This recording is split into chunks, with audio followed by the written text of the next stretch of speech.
তো ওই স্বামীকে কখনো টাকা পয়সা না থাকলে চিল্লাপাল্লা করেন না, অকর্মক শব্দ, এমন শব্দ ব্যবহার করেন না যেটা ওনার প্রেস্টিজে আঘাত লাগে। পুরুষ মানুষ আত্মসম্মান সইতে পারে না, আত্মসম্মান আঘাত লাগলে সইতে পারেন। গাইরেত একটা শব্দ আছে। আল্লাহ দেখেন মেয়েদেরকে এমন ধৈর্যশীল বানিয়েছেন।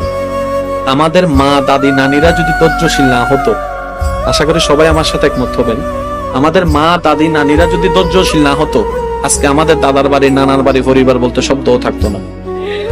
আল্লাহ ওনাদেরকে সে ক্যাপাসিটি দিয়েছেন যেখানে আপনি আমি একটা সুইয়ের ব্যথা সইতে পারি না, সেখানে আমাদের মা আমাদেরকে দুনিয়ার আলো দেখাতে হাড্ডি ভাঙার ব্যথার মতো মারাত্মক ব্যথা, মরণ যন্ত্রণার মতো ব্যথা সহ্য করে আমাদেরকে জন্ম দিয়েছেন।